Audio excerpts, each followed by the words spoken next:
Honorable Prime Minister,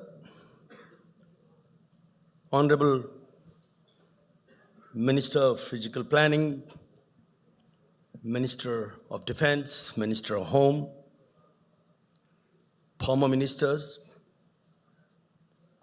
members of Parliament, I wish to specially recognize Dr. Rajiv Kumar, the Vice Chairman of Niti Aayog, India, with whom the CNI had the opportunity to forge collaborative initiatives when he was the Director General of the FICCI. We even opened an office here. Welcome to Nepal. Respected dignitaries, media, ladies and gentlemen. It's both an honor and a privilege to stand before you today at the Nepal Infrastructure Summit 2024, a flagship event that has been a beacon of hope and progress in our nation since 2014.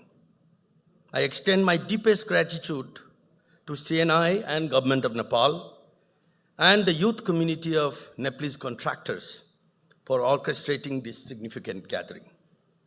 Over the years, the Nepal Infrastructure Summit has blossomed into a premier platform, convening over thousands of participants from government bodies, private enterprises, international stakeholders, and thought leaders.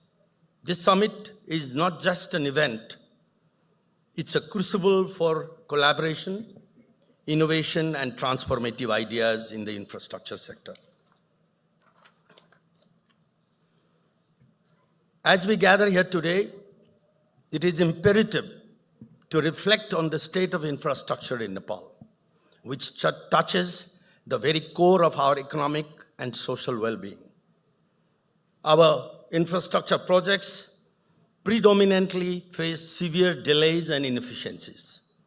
Take, for example, the Melanchi water project, initiated in the late 90s to quench the thirst of Kathmanduites. Similarly, the Butwal Narayanghat and Bhaktapur Dhulikhail road, crucial for improving transportation and trade routes, face ongoing delays, leading to traffic congestion and higher transportation cost and loss of productivity. In contrast, our neighbor India set a world record by constructing a 100-kilometer stretch of road in just 100 hours. The feat highlights what is possible with strong project management, resource allocation, and technological integration. Nepal must take inspiration from these examples to improve its infrastructure delivery mechanism and stay competitive. On a positive note, however, we do have success stories. The Middle Marsandi hydroelectricity project has significantly contributed to the national grid despite initial setbacks. Projects like Arun 3 are progressing well. The other mega projects like the Pancheshwar and the Karnali basins should be prioritized as they hold the key to closing our energy infrastructure gap. The contrasting outcomes of these projects offer valuable lessons. The failure of timely execution, as seen with Melanchi, alongside delays in major road projects, emphasizes the urgent need to reform in our project development modalities. In contrast, the success of Middle Marsandi illustrates the impact of effective planning, stakeholder management, and adaptability. We must confront these challenges relating to the airport projects. We built Pokhara International Airport and Gautam Buddha International Airport, and I'm happy to note that the Right Honorable Prime Minister, as soon as he took charge of the office, immediately initiated a meaningful and conclusive dialogues to open these airports and enhance the traffic. However, we still need to act, and I'm happy to see the CEO of the AirAsia here and reaffirming from this podium the restarting of the linkages between Thailand and Nepal through AirAsia. I also understand that there are serious discussions going on to have these projects managed under PPP model. Infrastructure is just not about construction. It has to be a holistic development. Looking beyond our borders, we can learn from the international examples. South Korea, after the Korean War, South Korea was one of the poorest countries globally. We just heard the Nobel laureate here. Through strategic government planning, which he emphasized, investment in infrastructure and fostering private sector participation, it rapidly industrialized. The development of Incheon International Airport, now a global aviation hub, showcases how visionary projects can drive a nation's economy. China's special economic zones, SEZs, cities like Shenzhen, transformed from small fishing village into a mega city in just a few decades through tax incentives and regulatory reforms. Nepal must consider creating such zones to attract investment and catalyze infrastructure development. While the challenges we face are multifaceted, they are not unsurmountable.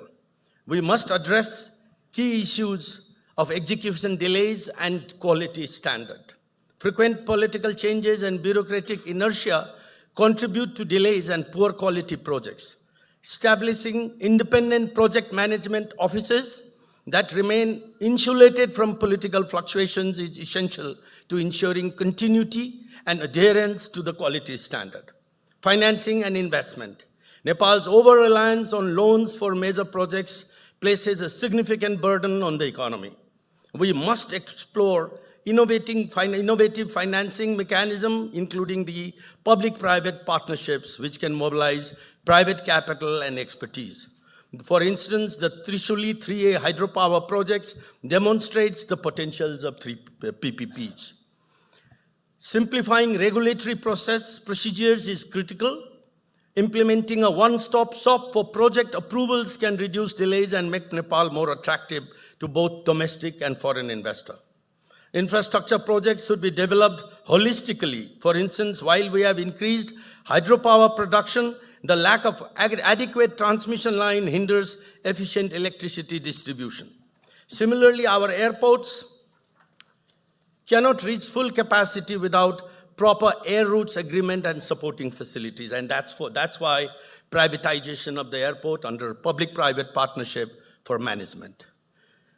A successful model from India's PPP framework, which our president also talked about, hybrid annuity model, which is called the HAM, introduces to address challenges in traditional build, operate, transfer models, especially in road construction.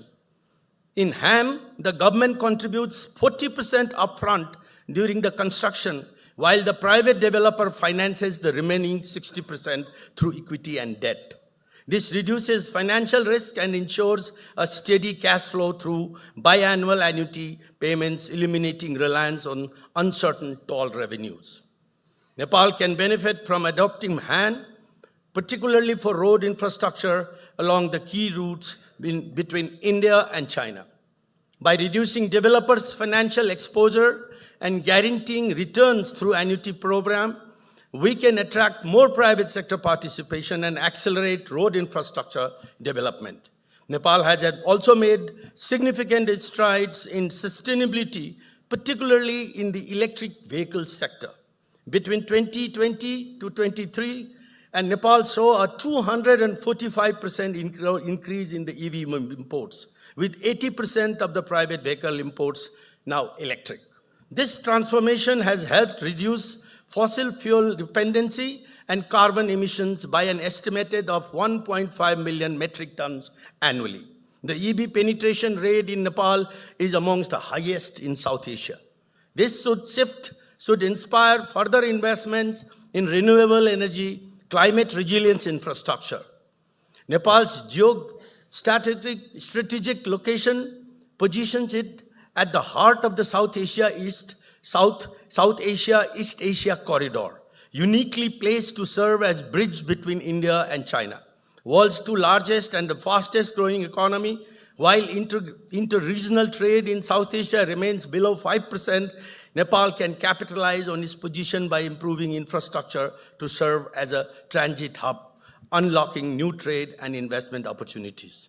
Investing in projects like the East-West Railway, strategic highways and airport connectivity with not only strengthen domestic infrastructure, will also boost Nepal's role in regional economic integration.